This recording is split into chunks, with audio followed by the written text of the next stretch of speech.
So I'd like to take a moment to talk about UniFi Design Center. This is something new that we've started using, and it's been really helpful when we've been working with our clients. We can show them the plan of their house. We can do the design, the layout, show them where the wireless coverage is going to be, how the cameras are going to cover, and even helps us on the back end. We can take and work on how we're going to run our cables, cable paths, and gives us a nice complete shopping list at the end of the process. So for this section in the UniFi Design Center, we're going to talk about the cable management. Now there's a great video on Ubiquity's YouTube channel that can go through all the details of the Design Center. We're just going to really focus right now on the cable management. So I thought I'd take a moment to run you through this house that we're working on right now. We're going to put our rack into the mechanical room. That gives us good access for power and gives us access to get to the attic to be able to make all of our wired runs. Inside that rack, we're planning on putting in a UDM Pro and a PoE switch. From that PoE switch, we're going to run our cables out to the wireless access points. So we're also installing cameras in this house. So I'm going to make sure that we pull our cable for the cameras generally with the same path that we do for the access points. So once I have all the devices laid out, I can take and click a button and it's going to estimate my cable lengths that I need for this particular job.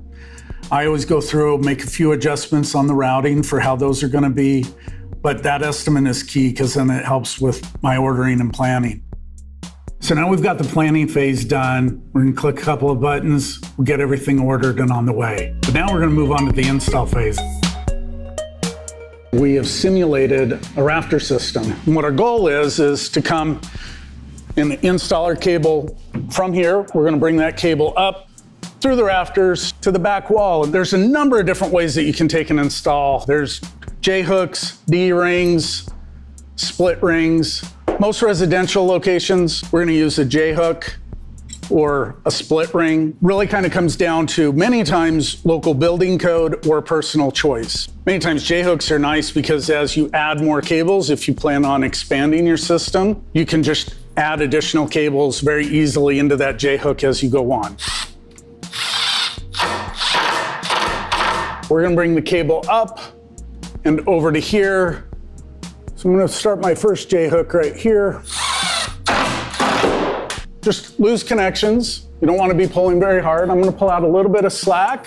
I typically will support cables every other or every third rafter.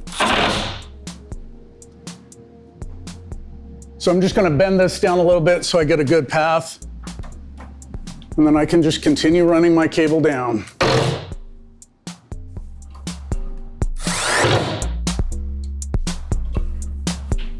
I try to find and match the closest size bit and just drill through, feed that cable out, give yourself a little bit of length. Just as a hint, you can leave a little bit of a service loop here. So if you ever need to make some changes or anything in your house, there's going to definitely be some obstructions that you're going to want to be aware of. And obviously some areas that you want to make sure that you're very safe with. Now in your attic, there's going to be potentially a number of things that you're going to find. You're going to find large pieces of ducting for your heating and ventilation system. You might find some rigid black pipe if you have natural gas in your home. Those are things that you want to be aware of. You don't want to damage, but you can run your cable next to. The one thing that you want to make sure that you're not necessarily running your cable right along with is going to be a cable like this. And this is Romex. Many times this is in different colors, and it's typically going to be installed in a couple of different ways. Many times they'll be stapled up against the rafters like this, and you might even see 4 or 5 pieces of Romex. Many times they might be stapled inside of an eave that are running up. And again, could be one or could be multiples. And sometimes, and this is the one you want to really watch out for if you have insulation, is that they could be stapled across the top of the rafters. And those are the ones that you want to watch out for when you're walking in that space. The biggest thing with Romex that we want to make sure of is that we're staying away with our networking cables from the electrical. The electrical cable will cause interference. And this is also a good point in time that you're going to want to check any of your state or local codes for doing electrical installations. I always try to keep at a minimum 6 inches, and I prefer about 10 inches away from any electrical cables. Now there's going to be the times where it's unavoidable. you're gonna have cables that are gonna run just like this. And this is fine. If you cross an Ethernet cable, you're gonna be fine to cross at a 90-degree angle. You always wanna make sure that your cable is secured to the structure. You don't wanna take and strap it onto other cables, whether that be your coax cable, connect it to any of the pipe that you might have, your water pipes or anything else. Everything should be secured on its own so that they're all independent of any other services that are in your attic. So now we've got the cable all the way pulled out. I'm gonna make sure that I get all my slack pulled down tight. I'm gonna get a hole in the top here, just centered. So we're gonna get our hole through here and take out our link. I'd rather be a couple extra feet long than 2 inches too short. Now we're gonna go take and make our cut in down below. I like to always take and run a level right next to this for my template. And then I'm just gonna mark just the outside of this. And we know that there's no electrical in this particular wall because this is our set wall, but at your home or your business, you wanna make sure that you know that there's not electrical, plumbing, or anything running through there.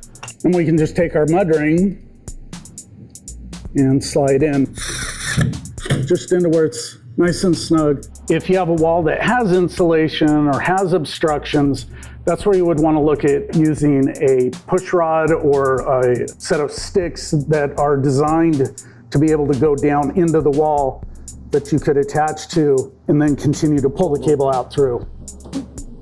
Run down. Now, terminating the end here is a little bit different than doing your end caps.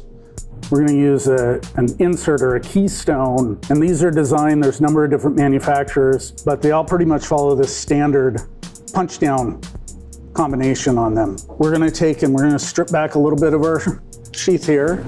Now, most keystones will have an indicator on those, A and B. And if you remember before, we were terminating ours onto the B standard. So I want to make sure that I'm looking at the bottom here for the B standard. And what we need to do is we need to untwist these. I need to put my orange pair, and it's white, orange, orange. And I try to give it a little bit of a pull. I don't want to get down to where I'm damaging this cable in here, and I want to keep this relatively short. White, brown, and then brown, white, green, and then just solid green. And then the blue pair. Now, we can't leave it like this. We need to actually do what's called terminating the ends of the wires. On the inside of this insert, there are some small metal teeth. And what we're gonna do is we're gonna punch down those wires, and it's gonna strip back the outer insulation and make the contact, which will then connect out to our connections. You need to actually kind of apply a fair amount of pressure and push down on until you get that punch. And if you notice, it's now cut this wire loose. And I'm just gonna come down and I'm gonna hit all 8 of the wires. So the last thing that usually comes with all keystones is this, which is a little cap that's gonna protect things.